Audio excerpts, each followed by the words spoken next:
Hello everybody, my name is Stephen Green and I am presenting Impact of ER Fear Factor on Emergency Department Volumes during the initial months of the COVID-19 pandemic. We have no disclosures. So everyone remembers back in March 2020 when the lockdowns began, and public health messaging at the time was overwhelmingly urging people to stay at home. A month later, the CDC reported that emergency department volumes fell 42% nationally. This coincided with an increased rate of out-of-hospital cardiac arrests and decreased admissions across the country for emergencies like ACS and stroke. Now, exploring possible causes for this, the data suggests that there is a possible correlation between knowledge of COVID-19, concern about contracting COVID-19, and healthcare seeking behavior.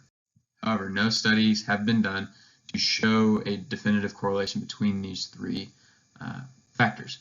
And our study set out to determine if there was a correlation between these three factors.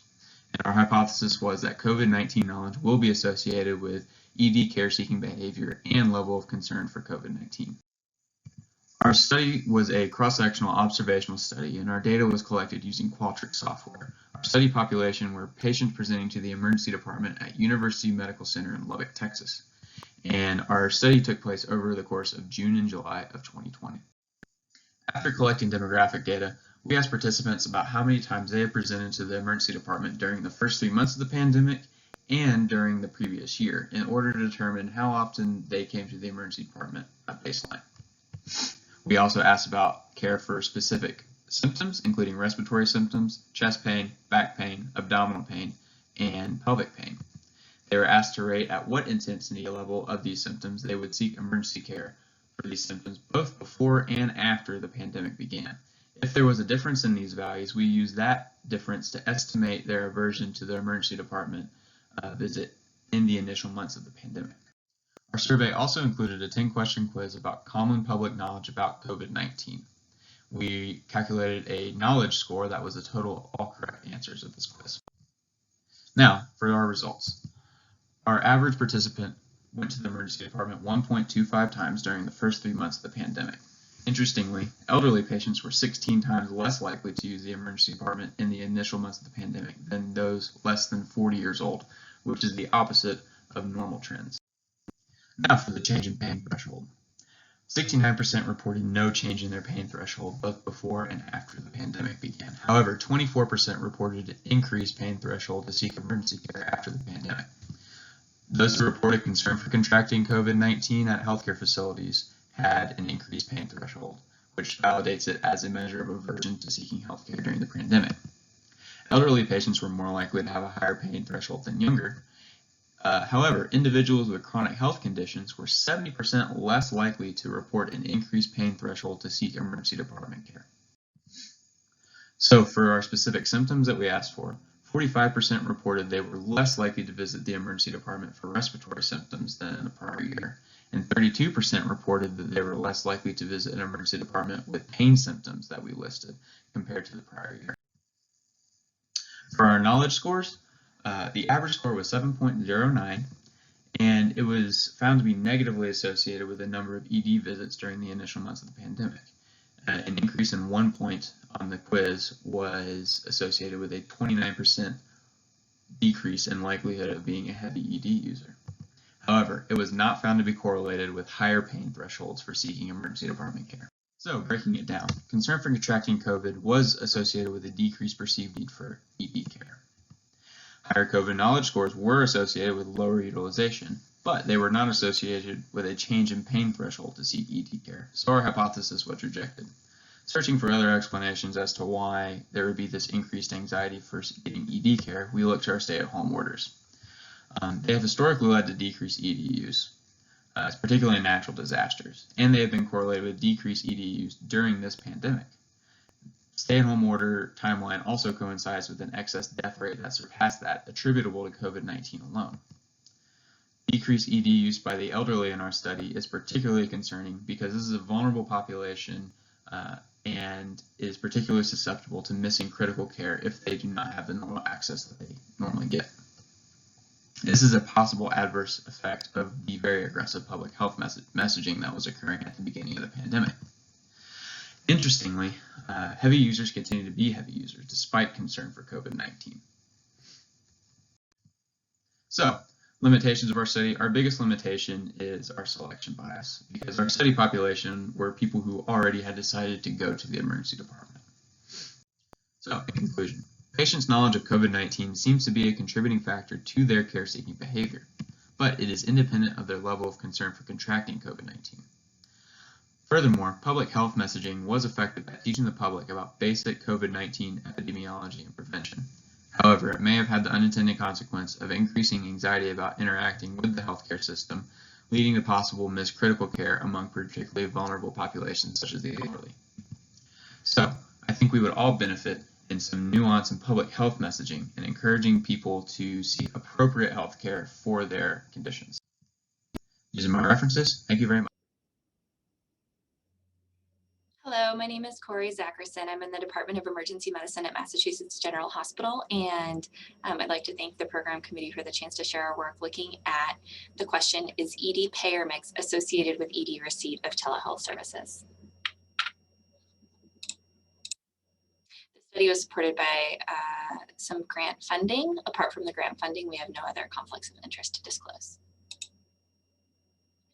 Background, telehealth is commonly used to connect emergency department patients with specialists or resources required for their care. Telemedicine infrastructure requires substantial upfront and ongoing investment from an emergency department or hospital, and may be more difficult to implement in low resourced settings where those financial barriers may come into play. Therefore, our objective was to examine for an association between ED payer mix and receipt of telehealth services. We began with data from the 2016 National ED Inventory USA survey. This is the NIDI USA survey, which surveys all US EDs.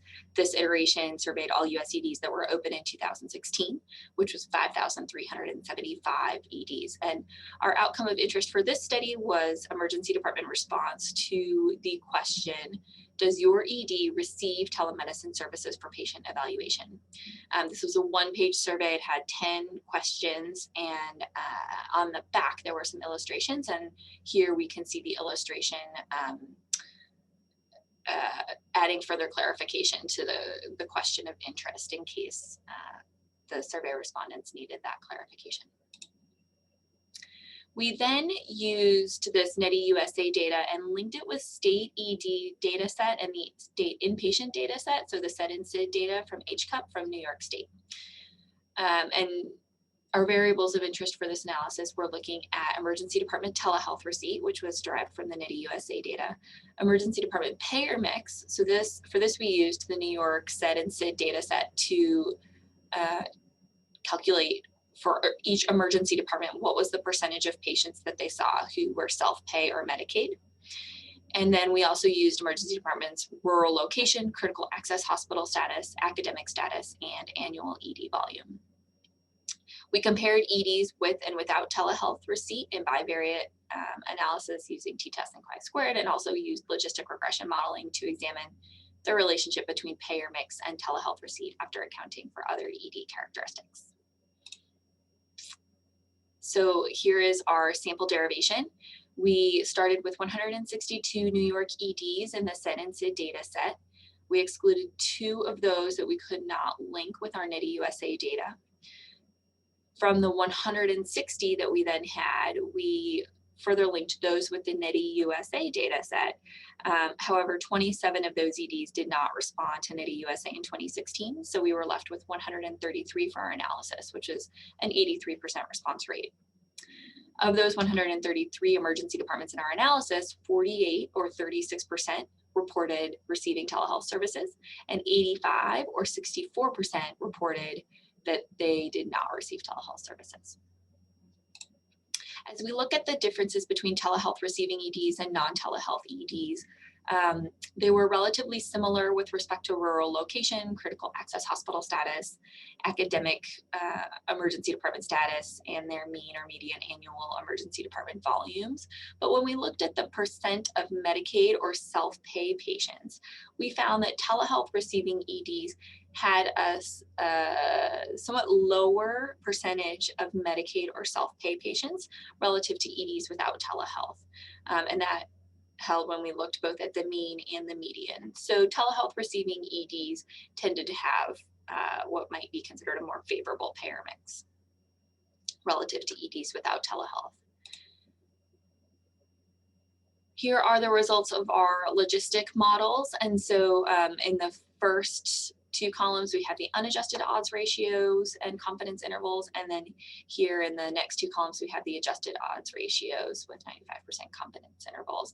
And the bottom line here is if we look at the last row of the table, this is the only characteristic that we found to be significantly associated with an emergency department's likelihood of telehealth receipt. And that is that as an emergency department's payer mix changed, and as the percent of Medicaid or self-pay patients increased, the emergency department was less likely to receive telehealth services. So the finding that we saw in bivariate analysis held when we controlled for other characteristics of the emergency department of whether the ED was rural, critical access, academic, and what the emergency department volume was. So in conclusion, in 2016, among EDs in New York State, we saw that increasing proportion of self-pay and Medicaid patients in that emergency department was associated with decreased odds of ED telehealth receipt, even after accounting for other ED characteristics. If confirmed in larger and contemporary data, these findings support additional infrastructural investment in EDs serving a greater proportion of disadvantaged patients in order to ensure equitable access to emergency care.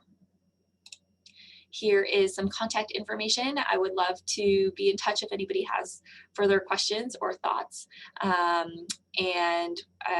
also included our MNet organization website if there are other questions about the MNet survey. Thank you very much.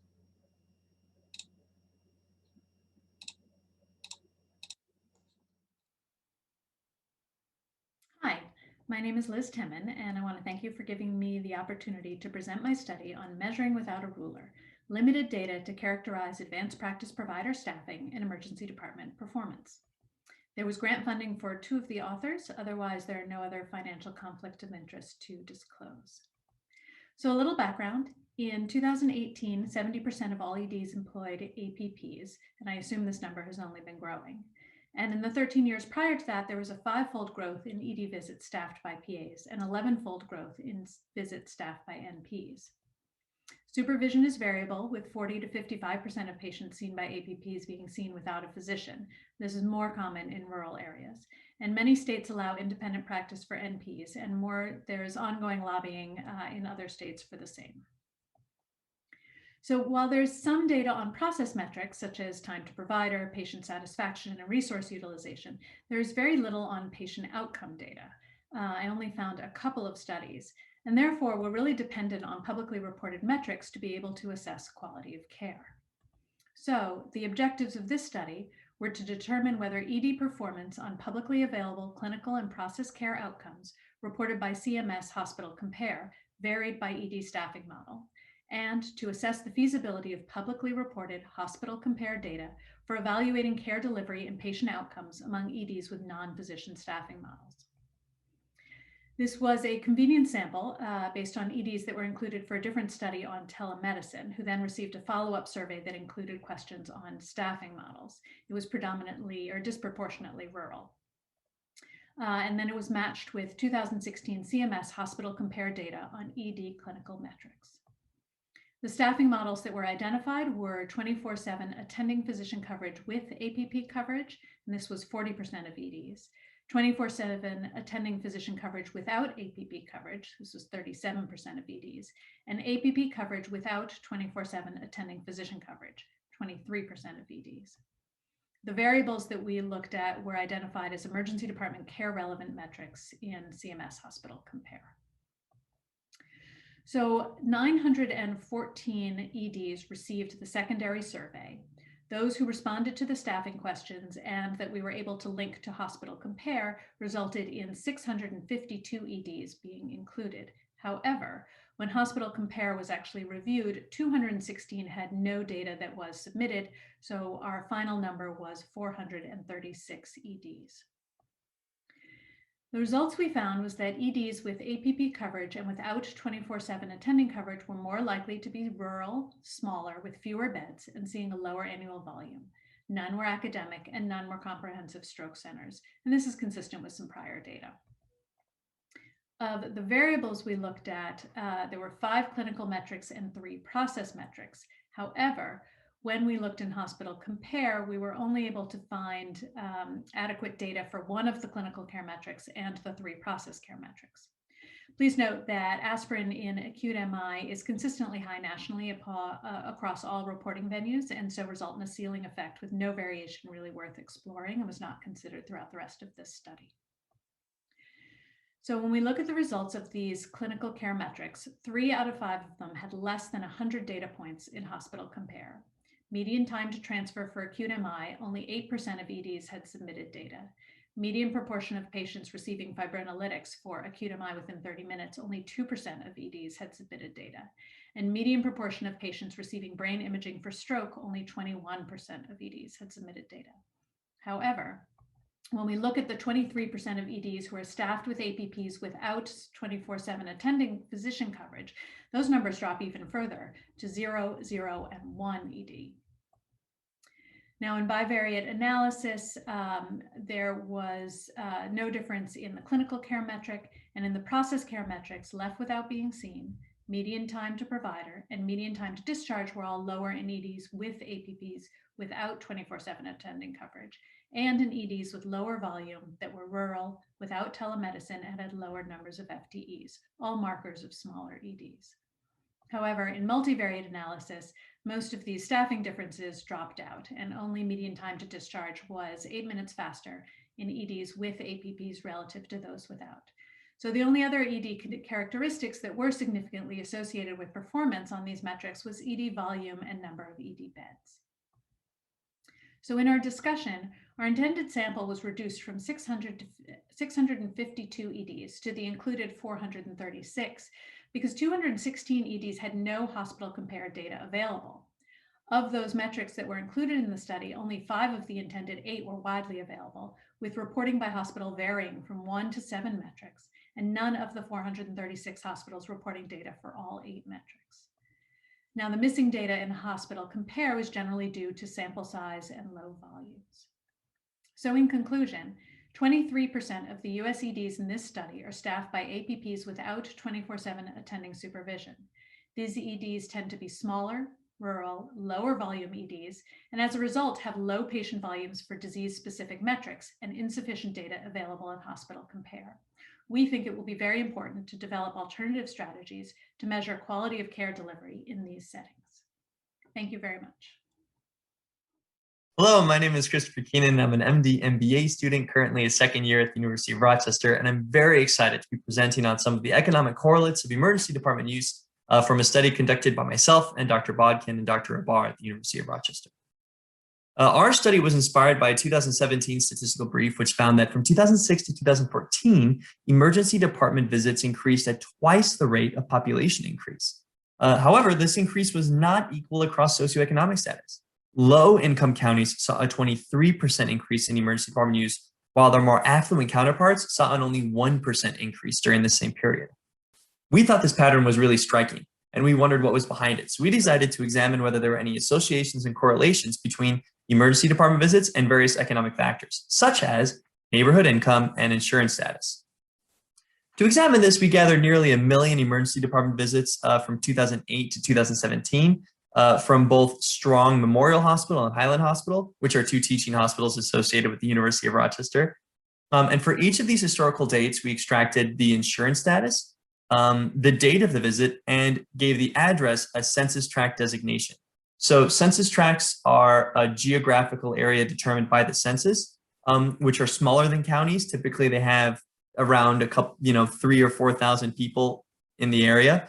And we opted for the smaller designation because it allowed us for a more block-by-block analysis.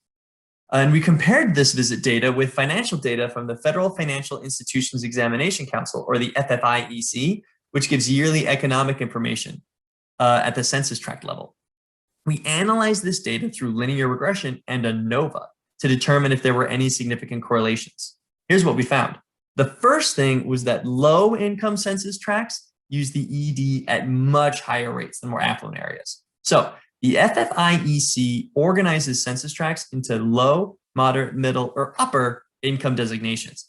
And we found that census tracts marked low had the highest rate of ED visits every year. Not only that, but they saw the greatest rate of growth, growing more quickly than their more affluent counterparts. We can examine that trend in more detail in this table. So there's a lot of information in this table. I only want to point out a couple of the key points. First, notice the total growth of the low income census tracts. They had a total growth of nearly 50%. This is much greater than the other census tracts, nearly double them. And very importantly, their average population is much smaller at just over 2,000 people per census tract, whereas in contrast, upper has nearly 5,000 people per census tract. This means that low-income census tracts have not only the most ED visits, but the most ED visits per capita. Their visit to population ratio was 0.26. That means that if each visit was a different individual, 1/4 of all people living in low-income census tracts came to the ED one time per month. Okay, so what's behind this? What correlations are there? We found that public insurance strongly correlates with ED use. This black line indicates increasing in public insurance coverage, and the blue line indicates how many emergency department visits there were in any given month. Increases in public insurance coverage was very significantly correlated with ED visits. We found an R-squared of 0.73 between these two factors. And this increase in visits was due primarily to increases in coverage in low-income census tracts. Low-income census tracts saw a 75% increase in public insurance coverage during this period, which is far more than any other census tract we measured. Interestingly, other correlates are not that significant. Yearly changes in income and employment status didn't make much of a difference. At first, this surprised us, but we reasoned that relatively small changes in income don't actually change one's overall economic situation. For example, let's say you made $30,000 a year, like many people in low-income census tracts, and your salary increased one year to $35,000. While this is wonderful, you're still subject to many of the same economic challenges that you had before, even though you had a relatively large percent increase in salary. Therefore, our study shows that correlations between your actual economic designation, low, moderate, middle, or upper, and whether or not you have public insurance is more likely to dictate whether you'll go to the ED in a given month.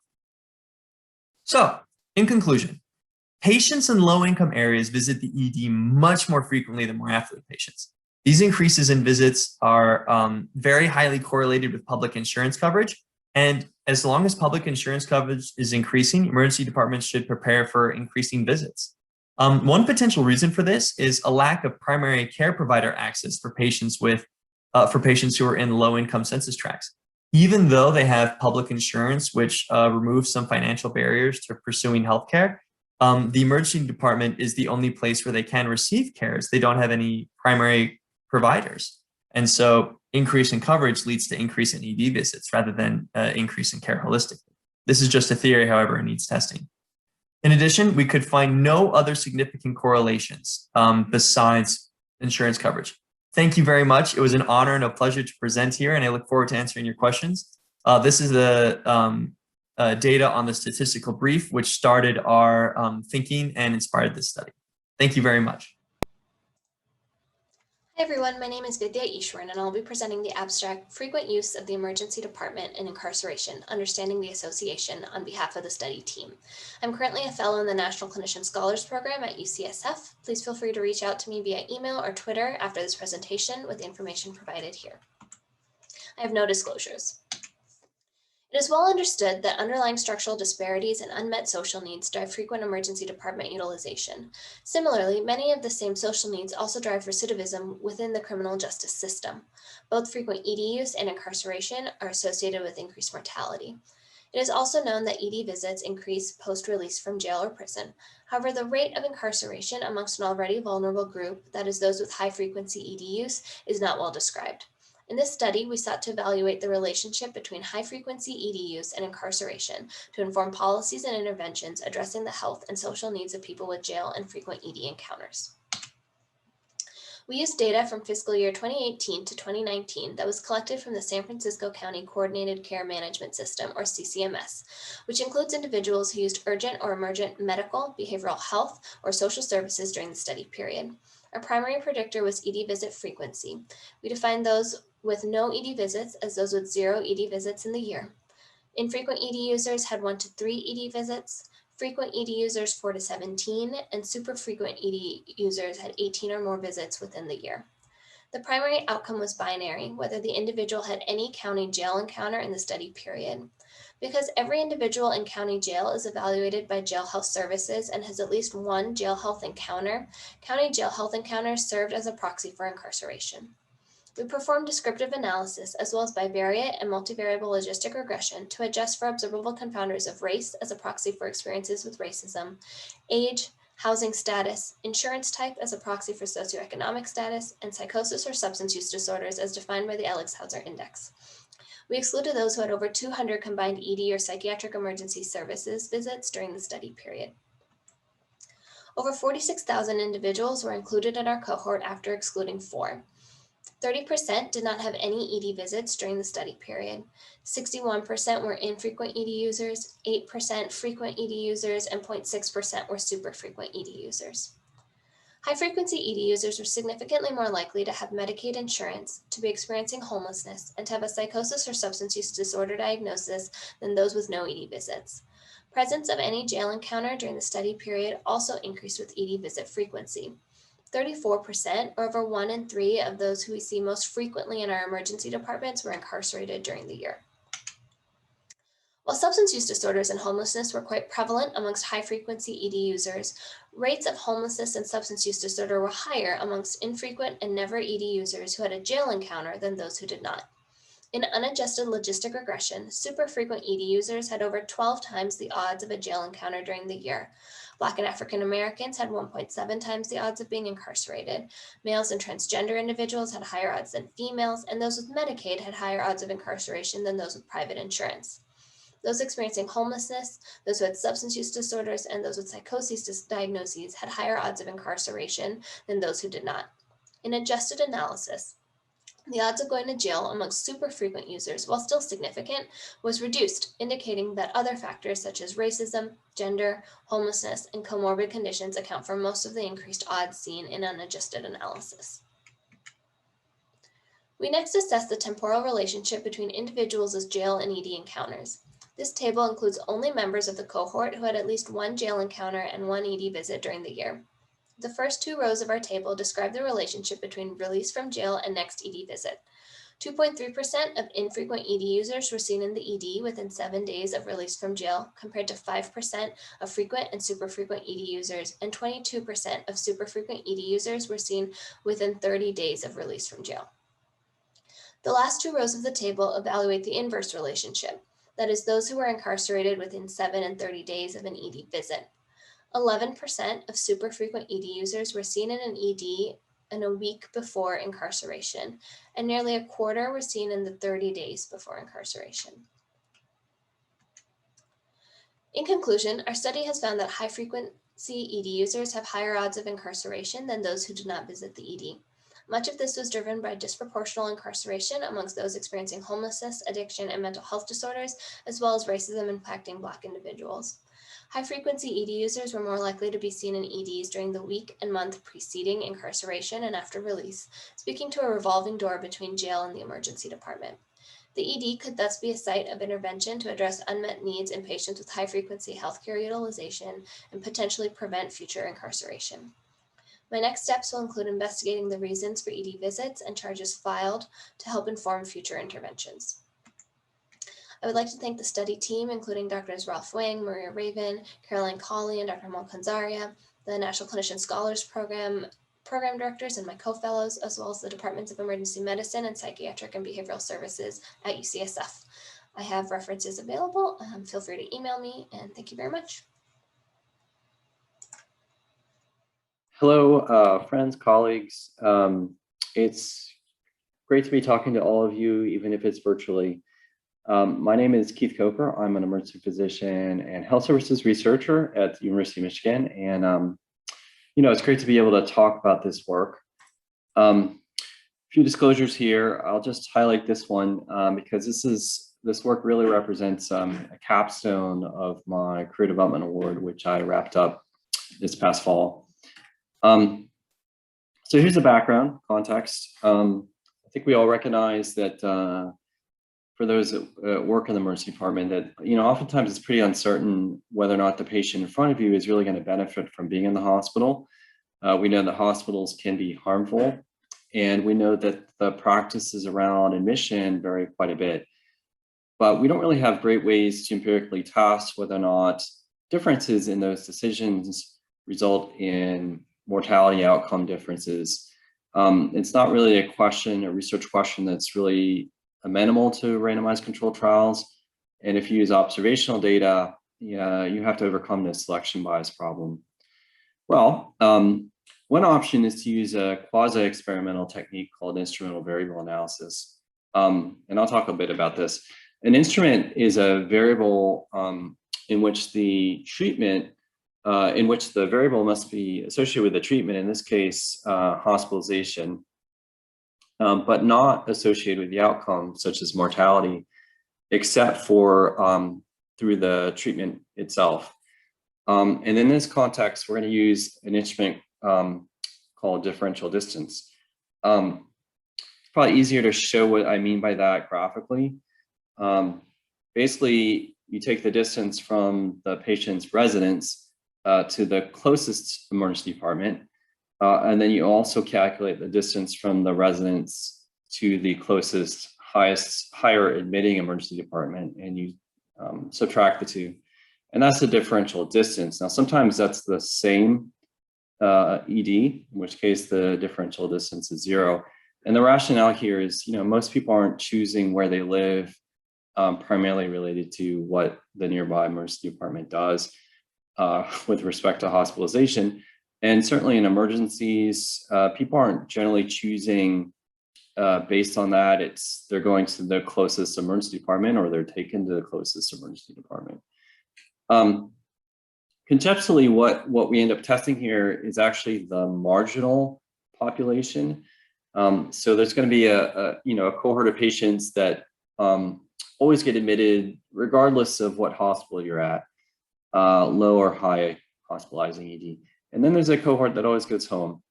And then there's this group in the middle where you have the same exact patient at one hospital, they get admitted, you get the same exact patient at another hospital, and they're discharged. That's the marginal group, and that's what the instrument tests. For this study, we were looking at primarily 30-day all-cause mortality, but we also looked at return visits within 30 days, and then we also looked at spending. We used Medicare as our data source, combined 5 years of data together. We had several exclusions that we had to apply, and then we looked at 3 important conditions where there is quite a variability in practice, and these are sort of common and high cost kind of conditions: congestive heart failure, pneumonia, and COPD. We restricted on hospitals with enough sample that we could characterize their propensity to hospitalize, and then we defined high hospitalizing emergency hospitals as those with emergency departments in the top 2 quintiles and everybody else in the bottom 3. We constructed models first by risk adjusting in kind of standard ways, patient hospital level factors, and then we applied the instrument. So I'm going to show some of the results. There are a lot of results here. In 6 minutes, I can't run through them all. I'm just going to focus on this column. This is for pneumonia. You can see the outcome or the sort of differences in the variables at the patient level, variables when stratified by the instrument. In this case, differential distance of 0.9 miles less or more. And what I've highlighted here, the fact that there are no differences as measured by standardized differences across these patient factors, which is good. It means the instrument's doing its job. If you look at hospitals, what I'm highlighting here is that there really is a difference between those that hospitalize a lot and those that don't. And so our categorization of hospitals works well too. And then finally, here are the outcomes. Focusing on pneumonia here, this is the 30-day outcome. We see no difference in mortality when the instrument is applied, but considerable difference, as you can imagine, in costs based on whether or not you're in the hospital or not at 30 days. Similarly, for heart failure, no mortality difference and a big cost difference. And similar to COPD, no mortality difference, but quite a bit of a cost difference. So at the end of the day, for that marginal patient with marginal hospital needs, we found that hospitalization did not confer any survival benefit, but of course led to higher costs. Suggests certainly the hospitalization is overused at times. There's really quite a bit of next steps around, how might you begin to identify and spotlight exactly, what are those patients that would benefit and those that would not from that hospital stay. Thank you so much. Hello, my name is Eden Engel Rebitzer, and I'm a medical student at the University of Pennsylvania. I'm going to be presenting a project entitled The Role of Narrative Themes in Patient Opioid Preferences and Risk Recall. This was a PCORI-funded study, and we have no commercial conflicts. I'd like to thank the large team of investigators, patient investigators, study staff, and co-authors that made this research possible. So first, some background. Patient narratives and stories have been used in a wide range of clinical settings as decision and communication tools. In the specific context of opioid prescribing, these narratives have been used to improve patient recall of their own opioid-related risks, and have also been shown to decrease patient preference for opioids in the treatment of acute pain. While patient narratives have been shown to be effective in communication of opioid-related risk and in shaping patient pain management preference, it is unclear whether any specific narrative elements are driving this finding.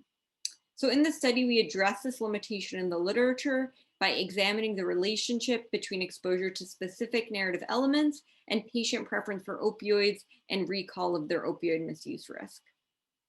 So to answer that question, we used data collected for LifeStoried. LifeStoried is a large multi-center RCT that was conducted in the EDs of 4 academic medical centers.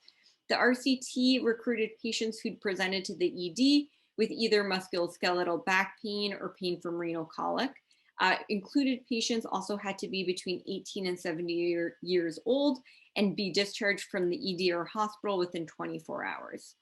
The study had 3 arms: a control arm, a probabilistic arm, and a narrative enhanced probabilistic arm.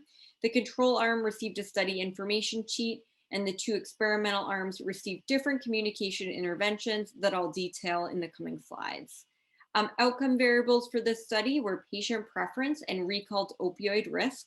We assessed patient pain management preference for opioid versus non-opioid pain control at discharge from the ED via a self-report survey. We assessed risk recall by providing patients with their individualized risk for opioid misuse, and then asking them to recall that misuse risk 2 weeks after discharge. So now let's dive more deeply into the 2 experimental arms of the study. The first experimental arm was the PRT, or probabilistic risk tool arm, in which patients were asked to complete the opioid risk tool on a tablet application. And you can see that application on the left half of your screen. The opioid risk tool is a validated metric for assessing risk of opioid misuse. Participants were then provided with their risk for opioid misuse in a visually appealing graphic form on that tablet that used probabilistic language to communicate risk. And you can see the patient version of that output on the right side of your screen. So in this case, the patient was told that they were at high risk and that 91 out of 100 patients like them had issues with opioid misuse. Okay, so the next communication intervention arm was the narrative enhanced probabilistic risk tool arm. And patients in this arm were exposed to the same intervention as the PRT group, but they were also exposed to a second intervention that consisted of short video vignettes of real-life patients speaking about their experiences with pain treatment and or opioid use. Patients were asked to watch 2 of the 8 videos displayed on the iPad. And for those interested, you can follow the QR code on the right side of your screen to view the videos online. 433 patients in total were randomized to the narrative arm of the study, and this arm was the only arm used in the present analysis. So in order to evaluate the effectiveness of individual narrative elements, 2 researchers coded each video across 3 categories. First, we coded whether the primary theme of the video was opioid addiction, patient pain, or both. Second, we coded the speakers in the videos based on information about themselves that they revealed in the video. So whether they discussed themselves, whether they were a healthcare worker. And then lastly, videos were coded for mention of content that we hypothesized would be especially salient for patients or relevant to their pain control preferences. And that included mention of heroin, overdose or death, use of prescribed opioids, or a family history of addiction. When we examined the association between themes and treatment preference and recalled risk, we found no association between exposure to either theme and or outcome variables. We did have an important caveat here, which is that among patients at high and highest risk for opioid misuse, which was a pre-specified subgroup of interest for our risk recall variable, we found that watching a video featuring the pain theme was associated with decreased recall of opioid risk, and that this was driven primarily by underestimation of opioid risk. So we found that 22.5% of patients who watched a pain theme video recalled their risk correctly, compared to 48.4% of patients who did not watch a pain theme video. And that was a significant difference. We found no association between features of the speaker discussing self, discussing other, or whether or not the speaker was a healthcare worker, and either of our outcome variables, treatment preference, or recalled risk.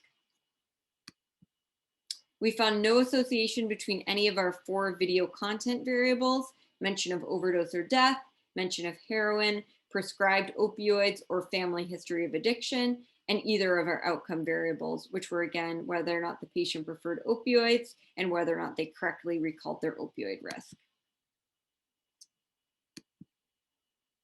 So in conclusion, we found that narratives that emphasize pain may lead patients to incorrectly estimate their risk of opioid misuse, particularly among patients at high risk for misuse. All other narrative elements examined in the study either had no effect on risk recall and opioid preference, or we were underpowered to detect a small effect. Our findings have implications for the design of effective narrative communication tools in the context of opioid prescribing. Thank you so much for your attention.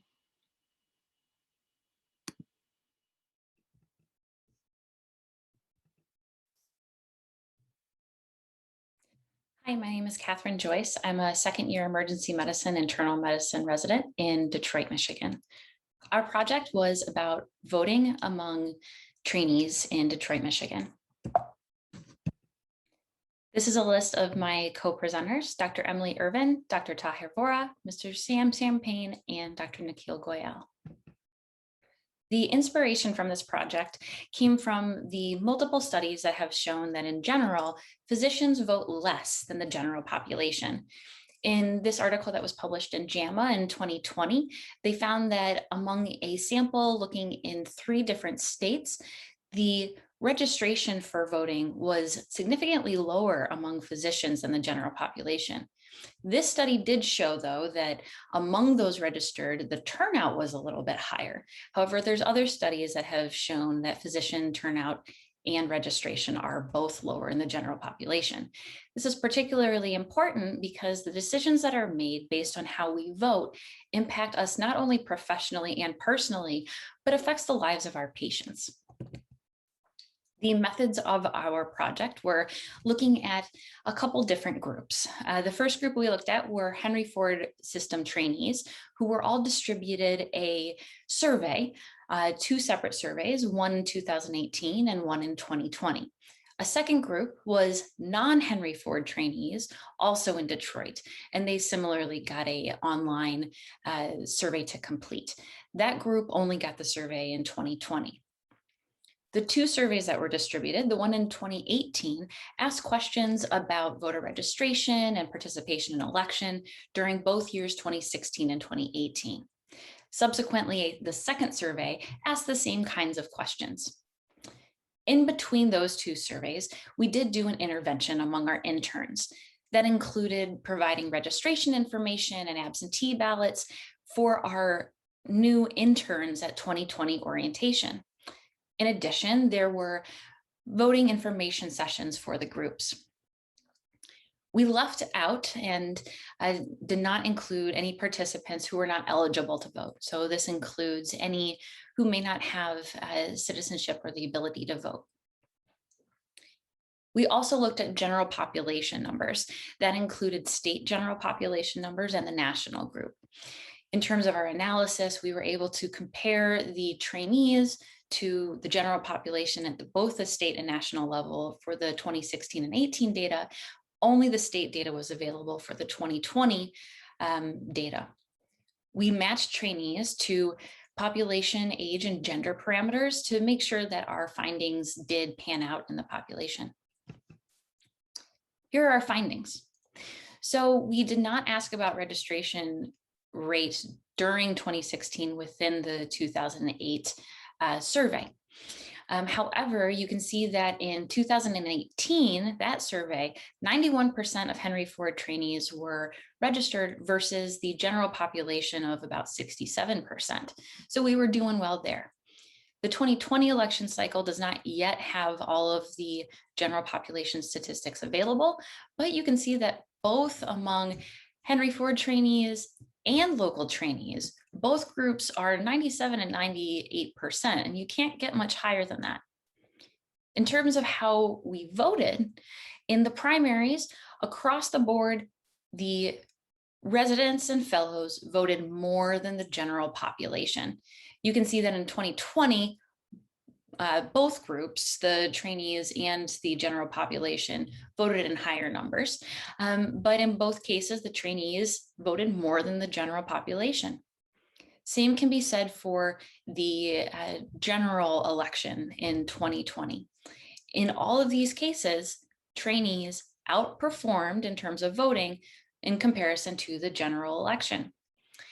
The analysis for the 2020 election cycle is still pending, so these are just gross numbers, but the numbers for 2016 and 2018 did show statistical significance among the voting rates in both the primary and the general election. So this tells us that, at least in Detroit, trainees are voting more often than the general population, which is different than how we saw the numbers for the attending physicians in the previously mentioned studies.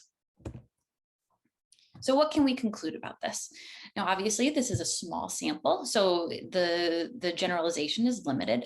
However, we can say that at least in this small sample, trainees registered and voted at significantly higher rates than the general population at both the state and national level, and when matched for sex and age.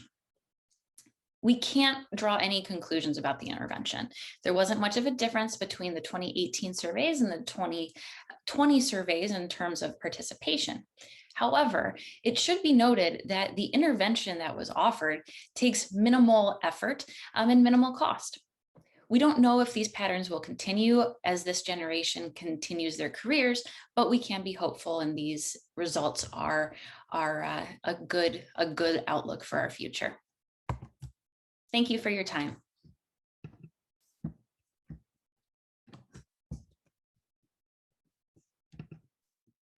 Hello, my name is Dr. Brittany Punches, and today I'm presenting our project titled The Interval Between ED Brief Intervention for Substance Use Disorder and Engagement in Treatment. My co-authors are Drs. Jennifer Brown and Rachel Ancona, David Spatholt, and Dr. Michael Lyons. We have no financial conflicts of interest to disclose. Substance use disorder has an enormous societal cost, including morbidity and mortality related to infectious diseases, increased burden on the foster care system, as well as injuries related to impaired driving. However, one aspect of substance use disorder costs in healthcare was recently published, and it was a study from 2017 looking at the annual cost of substance use disorder in hospitals in the United States. And it said that over $13 billion were related to substance use disorder. We actually find that this is exceedingly low, as it was only related to ICD-10 codes that had substance use disorder. And as we know, that's often not documented. Emergency departments have been charged to screen for substance use disorder and treat with medication for opioid use disorder, as well as attempt to refer patients to treatment. However, one frustration for clinicians is that patients do not always attend next day or same day appointments. Our primary outcome was to look at the time that it occurred for patients to engage in successful substance use disorder treatment. And secondarily, we wanted to identify barriers that were preventing patients from engaging in treatment. This was a retrospective cohort study of programmatic records for a public health program that's embedded in an emergency department that leverages SBIRT, which is a screening, brief intervention, and referral to treatment model from SAMHSA. We have health promotion advocates that screen for substance use disorder within the ED using either the Audit C for alcohol use disorder or the NIDA Modified Assist for substance use disorder. We have providers on hand that are able to either administer or prescribe buprenorphine. And we also have addiction counselors and linkage to care coordinators that are able to engage patients in treatment. And then finally, we do have peer intervention services available. However, it's not 24/7.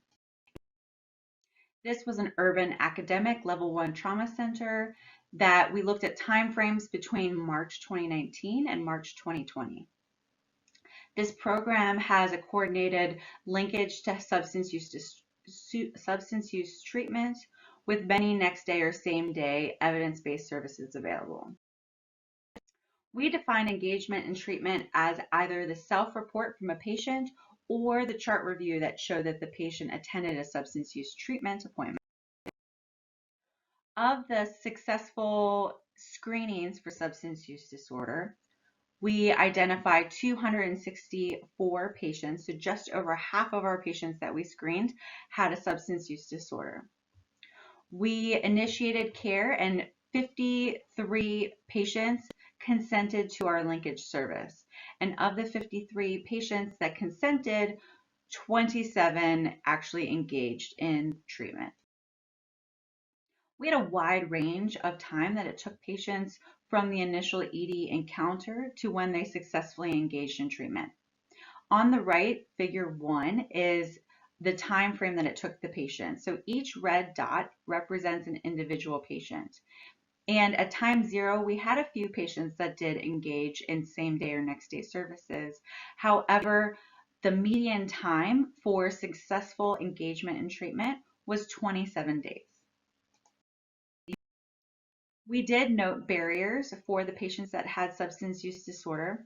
20% noted that they had unstable housing.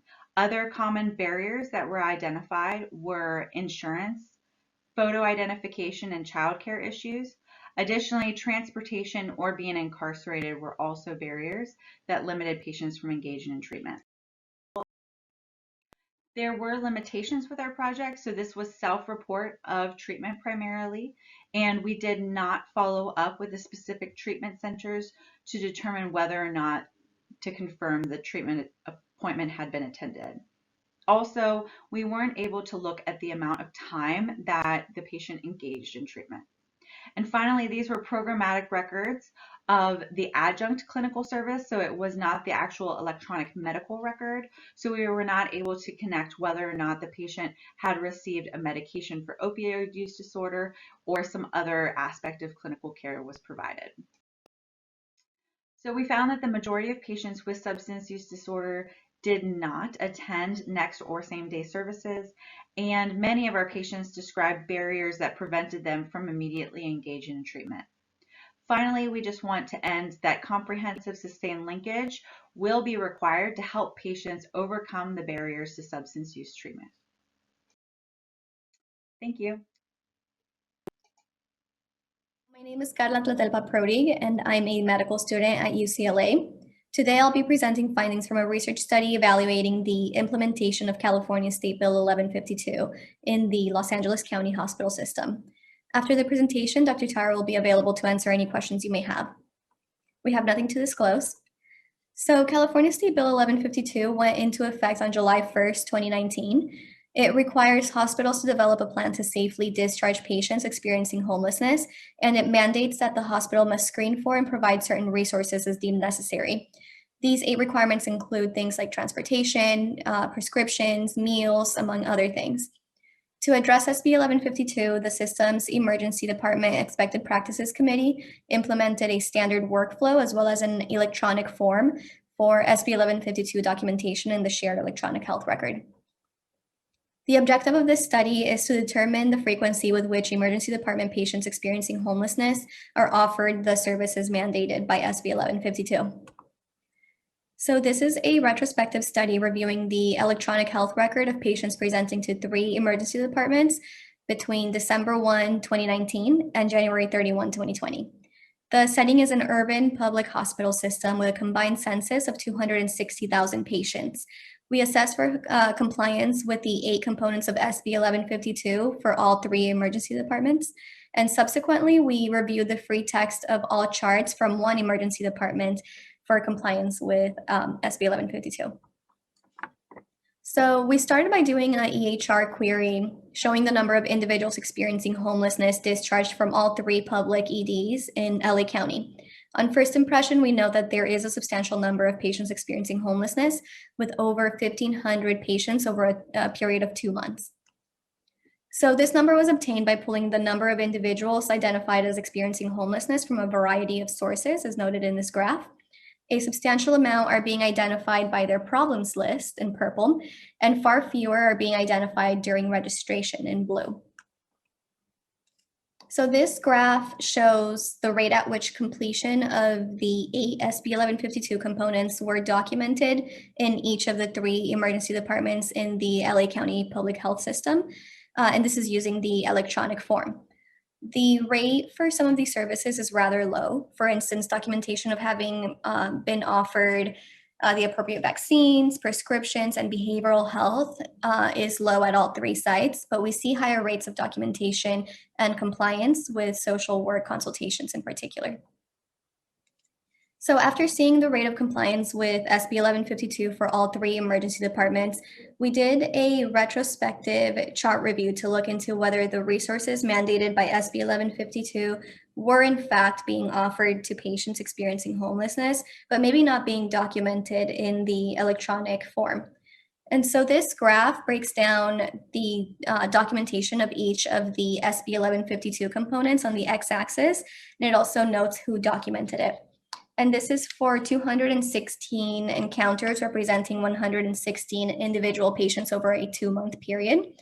The orange bar is perhaps the most interesting, as we know that healthcare is best delivered as a team, and it denotes the rate at which SB 1152 resources were offered by anyone on the patient's healthcare team, be it the physician, the social worker, or nursing. Once we looked at how often SB 1152 resources were being offered to the patients at this hospital, the compliance with all 8 components increased from 5% using just the electronic form to 12% when taking into account the free text of their chart. So there seems to be an understanding that many patients experiencing homelessness are not plugged into regular care. And one additional finding that we found interesting is that 82% of the 116 patients we did a chart review on had a health plan, of which 34% had a plan with the LA County Department of Health Services. And of those who had a DHS health plan, 60% had a primary care visit within the past 6 months, and half of them had one after their ED visit. Also, 3/4 of them had homelessness listed on their problems list, which could indicate that this population is largely connected to primary care and that their primary care providers are mostly aware of their social circumstances. Some limitations of this study include its retrospective design. Implementations of SB 1152 vary across different systems and hospitals, which could yield different outcomes. And with this being an urban public hospital system, this may limit extrapolation to private hospitals with more resources. So overall, compliance for SB 1152 is low in LA County, but the rate increases when considering chart documentation in addition to the electronic form. This is the first portion of a mixed method study to explain the rates of SB 1152 compliance. An explanatory qualitative study assessing perceptions of SB 1152 among providers is currently underway. The findings of both studies will inform changes in the implementation of SB 1152 at the LA County Department of Health Services.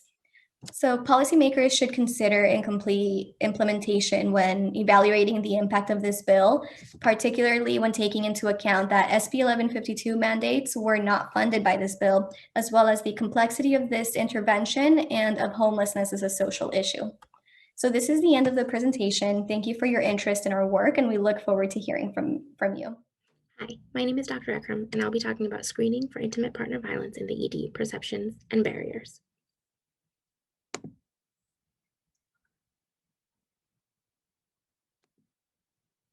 Intimate partner violence is a public health crisis associated with significant morbidity and mortality. Emergency departments see a disproportionately high number of victims of IPV. Organizations such as the Joint Commission have defined standards for identifying victims of IPV in the ED. However, screening often fails, and there's little data on what limits our ability to screen for IPV in the ED. About 1 in 5 women, 1 in 7 men have reported physical violence in their lifetime, and 1 in 5 women and 1 in 12 men have experienced sexual violence by an intimate partner. With the recent COVID-19 pandemic, incidence of IPV has increased and intensified the need to identify these patients and provide adequate resources. Often, screening falls to trained nurses and advanced practice providers in triage or as part of bedside nursing assessments. Our objective was to understand the barriers to screening as perceived by those responsible for screening our ED patients. 108 ED nurses and APPs who perform IPV screening were surveyed anonymously utilizing SurveyMonkey about their ability to screen for IPV, perceived barriers to screening, and their actual versus ideal practices of IPV screening. The 30-question survey was developed utilizing semi-qualitative methodology, including an iterative process involving interviews and question revision. A subsample was interviewed after the final iteration to ensure content and face validity. Responses were collected via email and QR codes posted in the ED. Total response rate was 58%, with 79% of responses from RNs. Results can be broken down into themes of questions asked. The first theme is preparedness and importance. Only 46% of respondents recalled receiving any IPV training, and only 31% of respondents felt the training they received was helpful to their practice. Participants estimated 31% of women and 20% of men have experienced IPV, and that recent shelter-in-place policies have likely increased the rates of IPV. The next theme was comfort level. 39% reported being not very comfortable with screening, with the second highest category being somewhat comfortable. The next theme was barriers. The top 4 barriers given were lack of patient privacy, feeling uncomfortable with the topic, having too many other tasks, and that screening for IPV is not relevant to this patient's visit. The next theme was appropriateness. 37% of respondents felt that the ED was the appropriate place to screen. Type-in responses brought up issues of privacy. The next category is compliance. Most respondents only screened in triage some of the time, although it's a required form. And most respondents say they are unlikely to screen as part of a bedside nursing assessment. The next theme is biases in screening. Patients who were more likely to be screened were women and those with a history of intimate partner violence. Patients who were less likely to be screened were women who presented with a partner and patients presenting with a psychiatric complaint.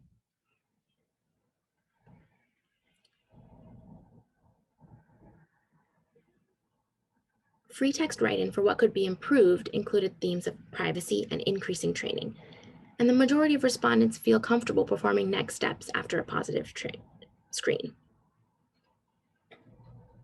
This important public health epidemic has the potential to be identified in the ED. However, researchers needed to understand where the process fails both providers and patients.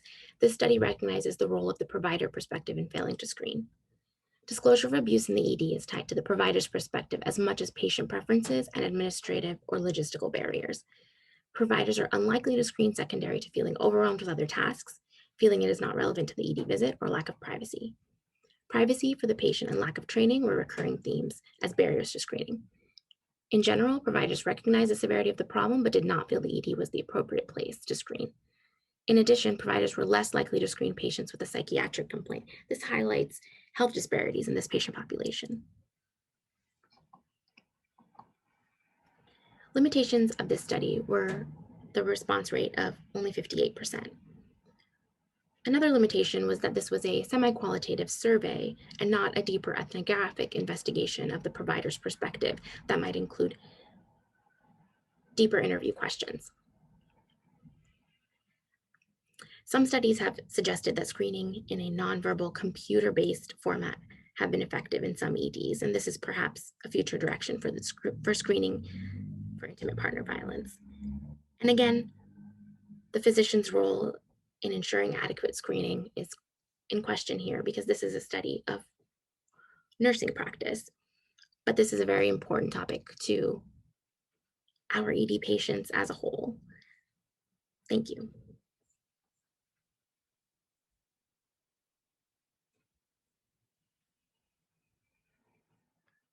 Hello and welcome to our presentation on the relationship of large city out-of-hospital cardiac arrest and the prevalence of COVID-19.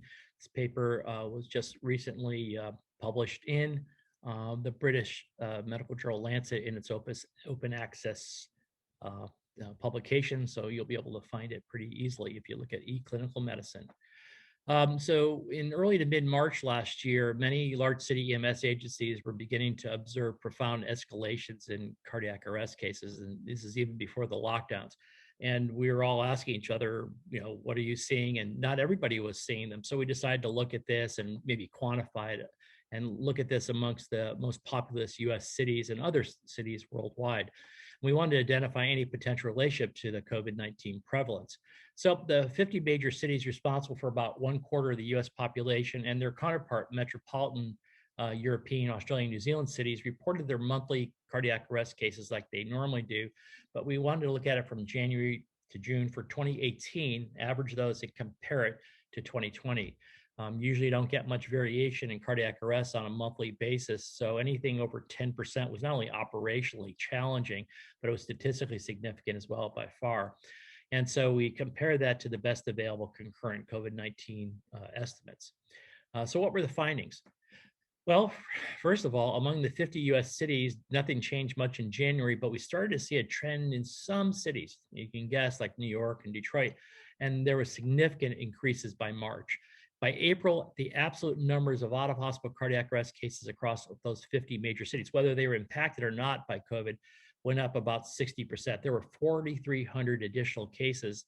And you think about that across the United States and North America, there's about 30,000 cases per month. So it's pretty significant in terms of a contribution to the number of cases of people who died that month.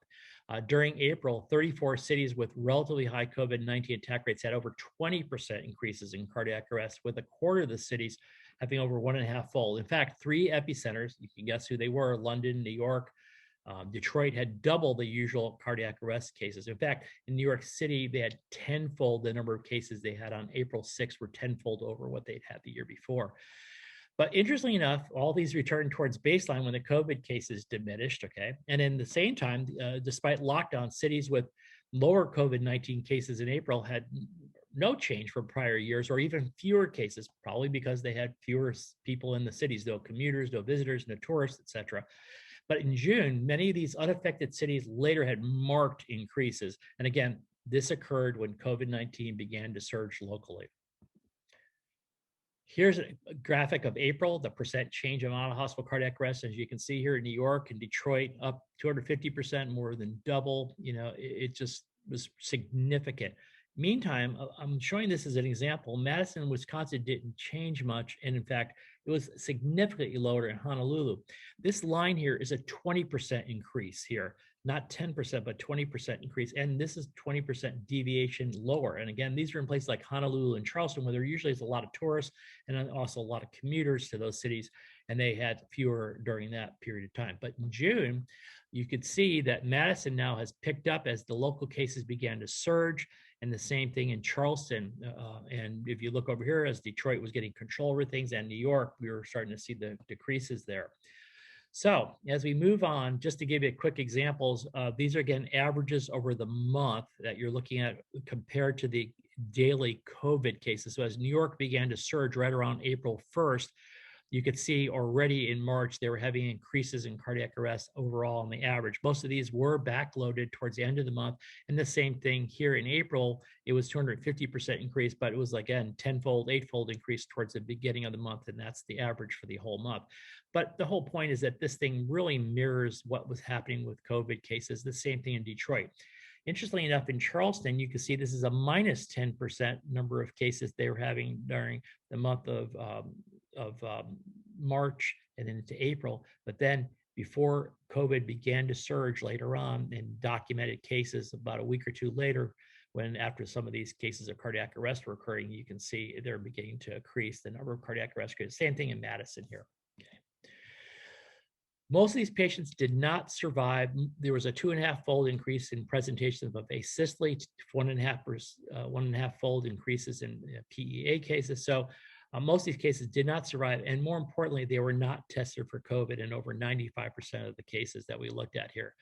Now, these COVID cases are not necessarily entirely accurate, asymptomatic patients or whatever, delayed testing, but still it reasonably reflects the well-publicized attack rates in those cities and when they surged and when they dissipated. Can't confirm out-of-hospital cardiac arrest is a direct complication. We didn't test them, but the data still indicated direct impact and likely causal due to the various things we are always concerned about, spotting the clotting, et cetera. And of course, what we showed was there was this hyperthrombosis in the microcirculation. And so anyways, it was an interesting period of time, and it's continued to this date. In fact, in major cities worldwide, there still remains a profound escalation of 911 system out-of-hospital cardiac arrest that parallel the current local numbers of COVID-19, and they often foreshadow local surges of SARS-CoV-2. Well, cardiac arrest is likely a clinical complication of COVID-19, not a residence to seek medical help in acute coronary syndrome cases. And as COVID-associated patients are less likely to survive and usually not tested and counted as COVID-related, the SARS-CoV death toll is probably much higher than currently reported. So with that, thank you very much for your time.